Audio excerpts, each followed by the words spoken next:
The first light of dawn spread across the waters of the Nile, turning the great river into a ribbon of shimmering gold as another day began in the Kingdom of Kemet. Along its fertile banks, farmers stepped into fields of barley and emmer wheat, while fishermen untied their reed boats and drifted quietly onto the gentle current. Smoke rose from clay ovens where fresh bread baked for the morning meal, and the sweet fragrance of dates, honey, and warm grain carried through the narrow streets of a humble mud-brick village. Among those simple homes lived a young man named Khepri. No one in the village imagined that his name would one day be spoken inside the pharaoh's palace. To them, he was simply the grandson of an elderly widow named Merit, a quiet young man whose hands were as skilled with herbs as they were with bread. While other boys dreamed of becoming soldiers or joining the river caravans, Khepri found joy in preparing food that eased hunger and medicines that eased suffering. His parents still lived, but duty kept them far from home. His father labored on one of the pharaoh's great farming estates, where scribes carefully measured every harvest before it was carried to the royal granaries. His mother worked among the many servants of the royal kitchens, helping prepare meals for nobles, officials, and honored guests. They returned to the village only when the palace granted them leave, and because those visits became fewer with every passing year, it was Merit who became the heart of Khepri's childhood. She taught him that every herb carried a purpose, every loaf deserved patience, and every meal should be prepared with gratitude. Long before he learned how to season a stew or bake bread with a perfect crust, she taught him a lesson he never forgot. "Remember this, child," she often said while tending the clay oven. "Food fills an empty stomach, medicine heals an injured body, but kindness feeds the heart long after the meal is gone." Those words became the foundation of the young man he would become. As the years passed, Khepri learned the language of the land itself. He knew where healing herbs grew among the papyrus reeds, where mint flourished beside the river, and where dangerous plants hid beneath harmless leaves. Villagers often sought his help, not because he claimed to be a healer, but because his remedies worked. If a child suffered from fever, he knew which herbs to steep. If a fisherman returned with an infected cut, he cleaned the wound with care before dressing it with honey and crushed leaves. He never asked for payment. A smile, a blessing, or a loaf of bread was enough. On the morning that changed his life forever, Merit handed him a woven basket and smiled. "The healer has asked for fresh willow bark, mint, and coriander," she said. "Gather only what the land is willing to give.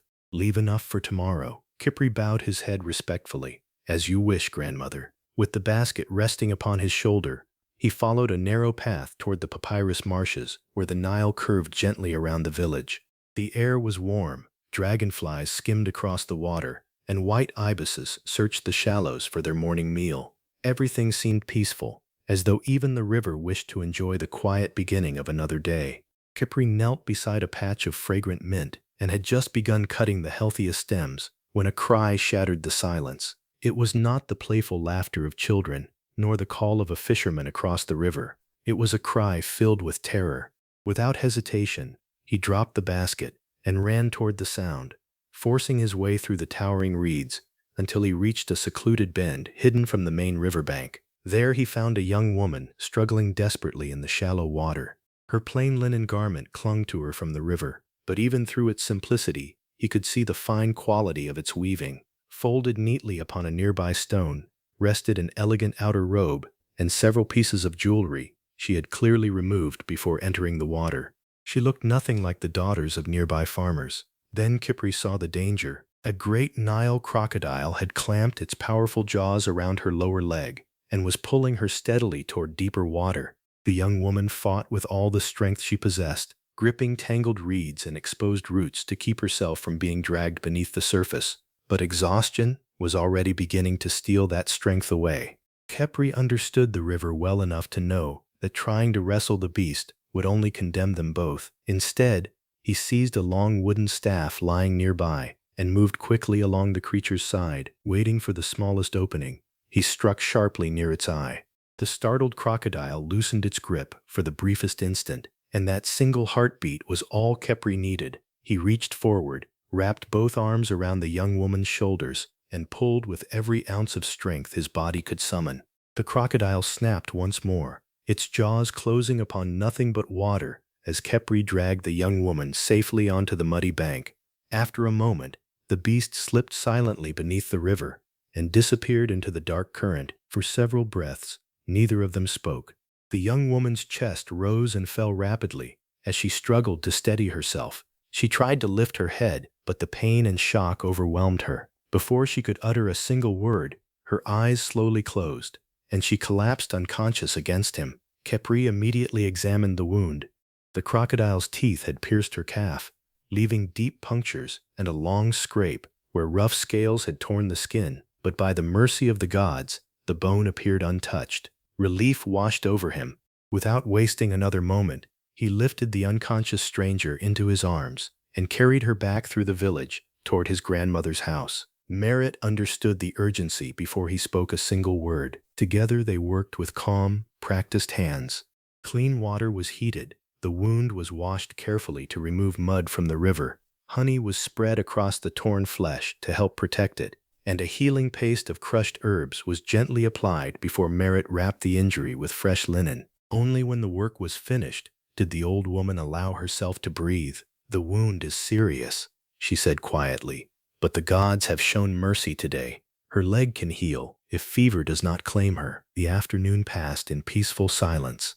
As the western sky slowly turned the color of burnished copper, Khepri changed the bandage once more. He had almost finished securing the fresh linen when the young woman's eyes fluttered open. Confusion filled her face as she looked around the unfamiliar room. Then she noticed Khepri kneeling beside her injured leg, and she instinctively drew the blanket over herself. Khepri immediately lowered his hands and stepped back. "You are safe," he said gently. "Forgive me, the bandage required changing." The young woman looked from him to Merritt, still uncertain. "Where am I?" she asked softly. "You are beneath my roof," the old woman replied, with a reassuring smile. "My grandson carried you from the river after death had nearly claimed you. Do not trouble your heart. He has shown you only honor." The young woman's breathing slowly steadied as fragments of memory returned to her. She remembered the river, the crushing jaws of the crocodile, and the young man rushing through the reeds without a moment's hesitation. At last, her eyes met Khepri's. "You saved my life," she whispered. Khepri lowered his gaze respectfully. "The river allowed me to reach you before it was too late." She studied him for a long moment before quietly saying, "You have my gratitude. It is enough that you still draw breath," he answered. "Does the pain trouble you greatly?" "It burns," she admitted. "That is expected. In time, the pain will surrender." Outside, the evening breeze carried the scent of the Nile through the open doorway, and somewhere beyond the village, riders searched the riverbanks with growing desperation. Palace guards questioned frightened servants, and anxious maidens searched every path leading away from the royal estate, terrified of what would happen if they returned without the young woman entrusted to their care. None of them imagined that the one they sought rested peacefully inside the modest home of a village cook. Khepri certainly did not know. He believed he had rescued nothing more than a nobleman's daughter who had wandered too close to the river. He could not have known that the woman whose life now rested beneath his grandmother's roof was the beloved daughter of the pharaoh himself, nor could he have imagined that this single act of kindness would one day place his heart, his future, and the fate of two kingdoms upon the same path. Morning arrived gently over the Nile. Golden sunlight slipped through the woven reeds that shaded Merritt's small home, filling the room with a warm glow as the village slowly awakened. Outside, fishermen called to one another as they pushed their boats into the river, while women swept the dusty paths before kneading dough for the day's first loaves. The familiar sounds of village life drifted through the open doorway, carrying with them the comforting scent of fresh bread and wood smoke. The young woman stirred beneath her linen covering. For a moment, she forgot where she was. The painted ceilings of the palace had vanished. The polished stone walls, the embroidered cushions, and the attentive servants who never left her side were nowhere to be seen. Instead, she found herself staring at a simple mud brick ceiling supported by rough wooden beams. The memory of the river returned all at once. The crocodile, the crushing pain, the young man who had rushed into the water without hesitation. Instinctively, she reached toward her injured leg. The wound still ached, but the pain was no longer sharp. Carefully lifting the edge of the blanket, She found the bandage clean and neatly wrapped. Someone had tended to her throughout the night. A soft voice came from the doorway. "I see the gods have granted you another sunrise." Merit entered carrying a small clay bowl filled with warm water and fresh strips of linen.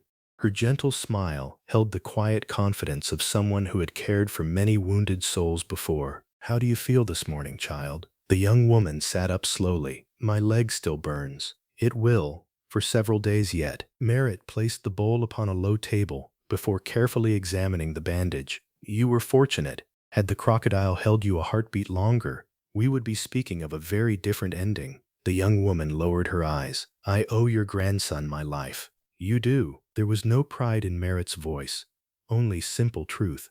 "But he would tell you that anyone should have done the same." The old woman smiled to herself. "He has always believed every life is worth saving." As though summoned by the conversation, the smell of warm bread drifted into the room. The young woman looked toward the doorway. "Is he cooking?" Merit chuckled.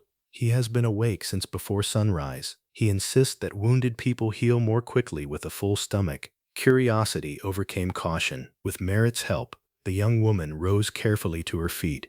She leaned upon a polished walking stick while favoring her injured leg, and slowly followed the old woman into the main room. Khepri stood beside the clay oven, with his back turned toward them. Fresh dough rested beneath his hands as he shaped small round loaves with practiced ease. Nearby, onions, herbs, and crushed garlic simmered gently inside a clay pot, filling the room with an aroma so inviting that the young woman realized she had not eaten since the day before. Hearing their footsteps, Khepri turned immediately. "You should not be standing." "I grew tired of staring at the ceiling," she replied. A faint smile touched his face. "Then allow the ceiling to miss you a little longer." To her own surprise, she laughed. It was a quiet laugh, but genuine. Khepri seemed almost relieved to hear it. "You should sit," he said. "Breakfast is nearly ready." She settled carefully upon a woven mat while watching him continue his work. "You cook as though you have done it your entire life." "I have. My grandmother says food prepared without patience is only half a meal." Merit nodded approvingly. "I taught him that." Khepri glanced toward her with a smile. "She reminds me often." The old woman folded her arms. "Because you forget often." All three of them laughed together, and for a brief moment, the small house felt lighter than it had the day before. The young woman watched as Khepri stirred the pot, added fresh herbs one at a time, then tasted the broth before adjusting it with only a pinch of salt. "You measure nothing," she observed. "I measure with memory." She frowned thoughtfully. "I have never seen anyone cook that way. My grandmother says recipes teach the hands." He smiled without looking up. "Experience teaches the heart." Those words lingered in the room long after he had spoken them. When breakfast was finally served, Khepri placed a warm loaf before her together with a bowl of fragrant lentil stew. She hesitated. "I have never." Khepri looked puzzled. "You have never what?" She almost answered honestly. She had never eaten without servants tasting every dish first. She had never broken bread while sitting upon a woven mat. She had never shared a meal with strangers. Instead, she caught herself. "I have never smelled bread quite like this." Khepri accepted the answer without question. "Then I hope it does not disappoint." She broke away a small piece. The crust was crisp. The inside was soft and warm. A hint of honey lingered beneath the flavor of roasted grain. Her eyes widened. "It is wonderful." Merit smiled knowingly. "I have been telling him that for years." For the first time since leaving the palace, the young woman forgot she was pretending to be someone else. She forgot the endless lessons, the royal duties, and the expectations waiting beyond the palace walls. For a little while, she was simply another traveler sharing breakfast beside the Nile. When the meal had ended, Khepri rinsed the bowls and turned toward her. "There is one thing I have forgotten to ask." She looked at him. "What is your name?" For the briefest moment, her heart stopped. The name her father had given her rose to her lips, but it could never be spoken. Not here. Not yet. She lowered her eyes, gathered her thoughts, and answered softly. "My name." She paused only for a heartbeat before lifting her gaze once more. "My name is Lanny." Khepri smiled warmly. "It is an honor to meet you properly, Lanny." Outside the village, beneath the blazing morning sun, a frightened young palace maid peered through the tall papyrus reeds. Relief filled her eyes as she spotted the small mud brick house beside the river. The princess. She pressed a trembling hand against her chest. I have finally found her.